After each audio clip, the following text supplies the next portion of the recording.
여러분 안녕하십니까? 서울 시민을 바라보고 서울 시민만 생각하는 서울시의회 플러스입니다. 첫 소식입니다. 서울 사회서비스원이 다음 달 출범합니다. 장애인 활동 지원 서비스 제공을 시작으로 내년에는 국공립 어린이집도 위탁 운영할 계획인데요. 복지 서비스의 질적 성장을 이룰 수 있을지 관심이 모이는 가운데 김소양 서울시 의원은 직접 운영하고 서비스를 제공하는 것보다 관련 정책을 개선하는 컨트롤 타워 역할이 더욱 강조돼야 한다고 지적했습니다.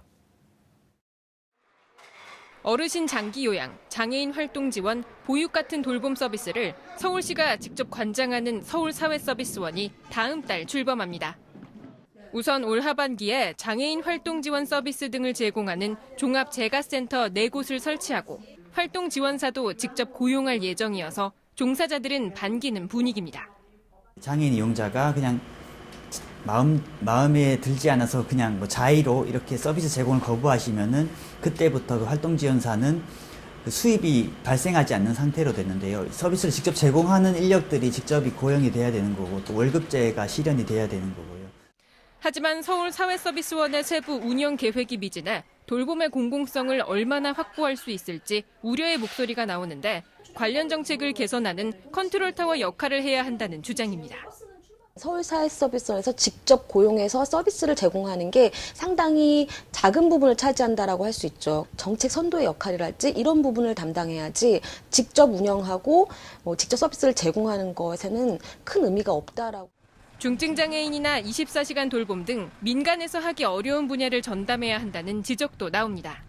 촉수장애인들의 활동 지원을 한다는 것은 단순하게 이렇게 신체적으로 바퀴 활동을 도와주는 것 이외에 신변 치료라든가 여러 거를 같이 해야 되거든요. 민간에서 곤란해하는 부분, 그런 부분을 공간에서 선도적으로 가져간다고 하면 박수 받을 일이 될 것 같아요. 서울사회서비스원이 국공립 어린이집도 위탁 운영할 방침이어서 출범 전부터 이해 관계자들의 의견이 첨예하게 대립하는 상황. 공공주도로 복지 서비스 전반의 질적 성장을 견인할 수 있을지 관심이 모아집니다. TBS 구균진입니다. 수도권 대다수의 장애인 전용 주차구역에 기준에 맞지 않게 설치된 것으로 나타났습니다. 구청과 복지관 등 공공기관도 기준에 미달했습니다. 김예련 서울시의회 보건복지위원장은 실질적으로 장애인들이 전용 주차구역 이용 시 어려움은 없는지 기본 요건들에 대한 단속이 이루어지는 것이 우선이라고 지적했습니다. 서울 구로구청의 장애인 전용 주차구역. 장애인 주차구역을 알리는 안내표지가 없습니다. 주차 후 건물 출입구로 안전하게 이동할 수 있는 연결 통로도 없습니다. 모두 법정 의무 규정임에도 설치되지 않은 겁니다. 한국소비자원이 수도권 다중이용시설 29곳을 조사했더니 모든 곳이 장애인 주차구역 설치 기준을 어긴 것으로 확인됐습니다. 심지어 구청이나 주민센터, 복지관 등 공공기관도 기준에 미달했습니다. 주차선에 장애인 전용 표시가 없는 곳이 가장 많았고 출입구 연결 통로와 안내 표지를 설치하지 않은 경우도 있었습니다. 장애인 전용 안내 표지 미설치 등 29개소 모두가 설치 기준이 하나 이상 부적합하여 이에 대한 시설 개선이 시급한 것으로 나타났습니다. 하지만 장애인들이 주차구역을 편리하고 안전하게 이용할 수 있는 기본 요건들에 대한 단속은 이루어지지 않고 있습니다. 이분들은 문을 여는 면적이라든가 이런 것들 다 충족이 돼야지만이 그 구역을 자유롭게 사용할 수 있는데 진짜 실질적으로 정말 이용을 할 수 있게끔 만들어졌는가를 살펴봐야 되겠다는. 소비자원은 이번 조사 결과를 바탕으로 장애인 주차구역에 대한 안전관리와 단속 강화를 관계 부처에 요청할 계획입니다. TBS 문숙희입니다.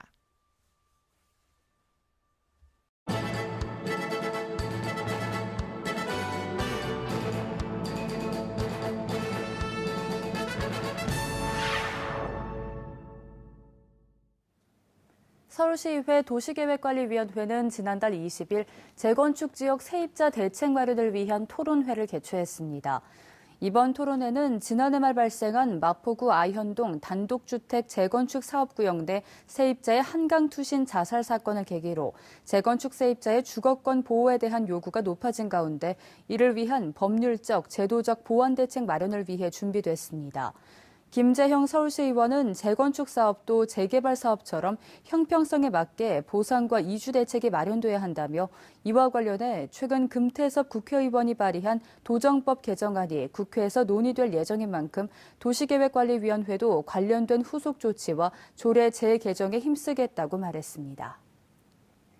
김기덕 서울시의원이 취업준비생을 위한 원데이 클래스가 원활히 이루어질 수 있도록 서울시의회 대회의실 무료 대관을 도운 사실이 알려져 눈길을 끌고 있습니다. 이날 강연회는 취업 준비를 위한 자기소개서와 면접 등 컨설팅 비용으로 많은 돈을 지출하는 현실 때문에 좌절 중인 청년 취업 준비생들을 위해 기획된 행사입니다. 김 의원은 축사를 통해 어려운 현실 속에서도 고군분투 중인 청년 취업 준비생들을 도울 수 있어 기쁘다며 노력하는 사람들에게 일할 수 있는 기회가 주어지고 청년들에게 힘이 되는 서울시를 만들기 위해 적극적인 의정 활동을 펼치겠다고 말했습니다.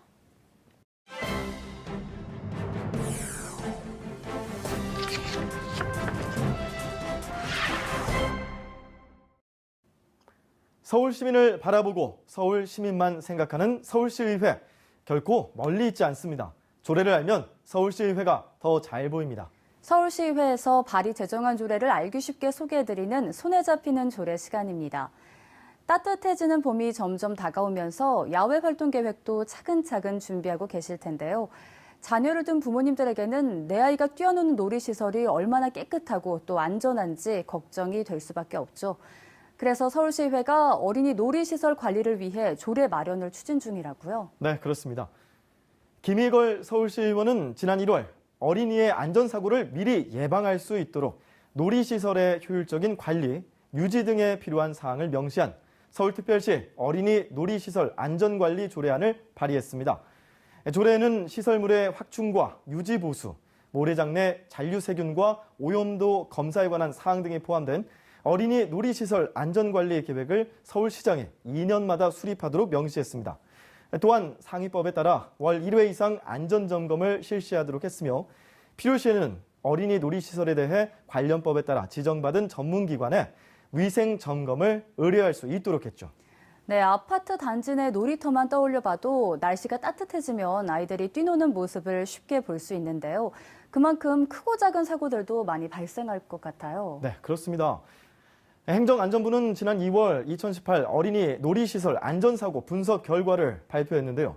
어린이 놀이시설 관리감독 기관장의 사고 보고 의무에 따라 안전관리 시스템 홈페이지를 통해 보고된 중대 사고를 대상으로 성별과 사고 발생 시기, 사고의 원인과 사고 기구, 형태 등 다양한 항목으로 세분화해 분석했습니다.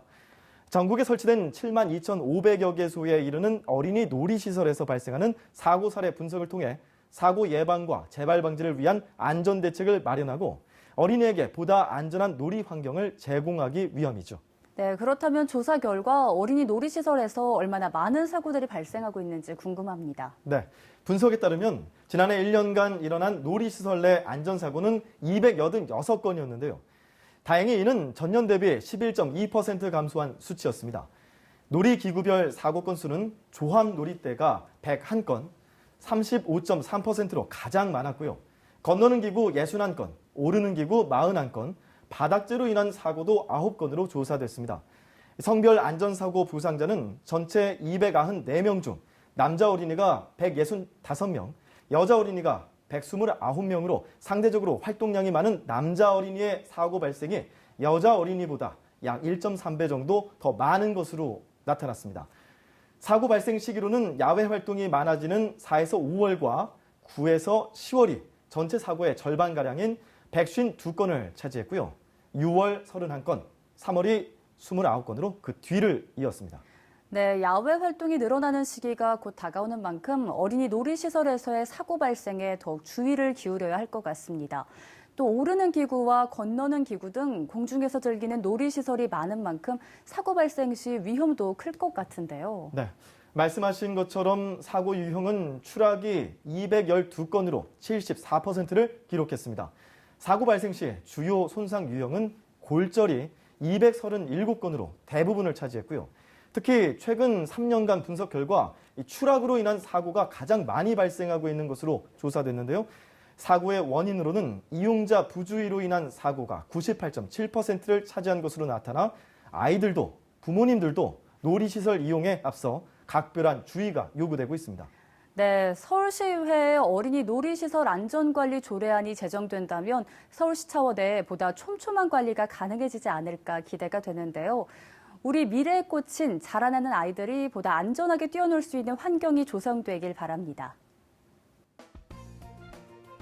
김생환 부의장은 지난 20일 열린 서울주택도시공사 창립 30주년 신비전 선포식에 참석해 공공 디벨로퍼의 역할을 강조했습니다. 이날 비전 선포식은 SH공사가 태동한 지 30주년을 맞아 도시공간의 사회적 가치 창출이라는 미션과 스마트 시민기업이라는 비전을 알리기 위해 마련됐습니다.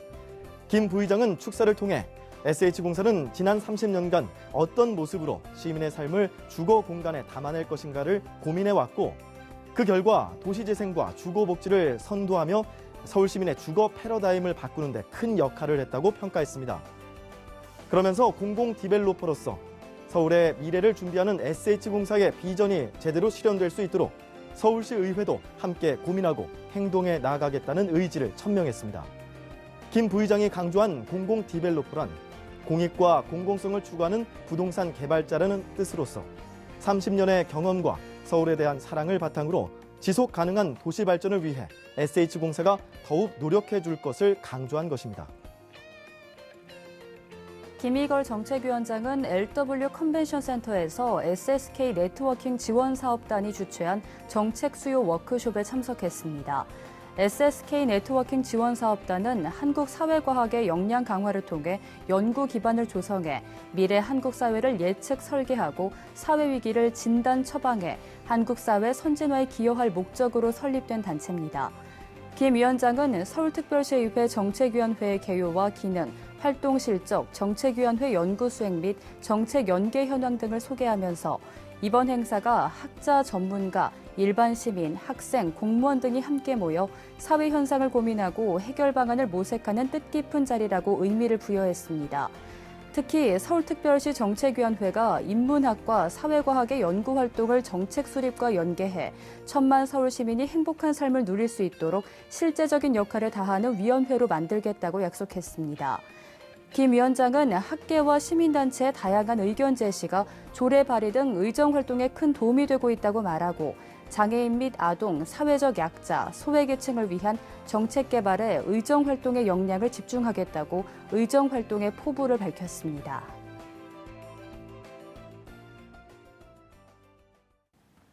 서울시의회 플러스 오늘 준비한 소식은 여기까지입니다. 다음 시간 더 알찬 소식으로 찾아뵙겠습니다. 시청해주신 여러분 고맙습니다.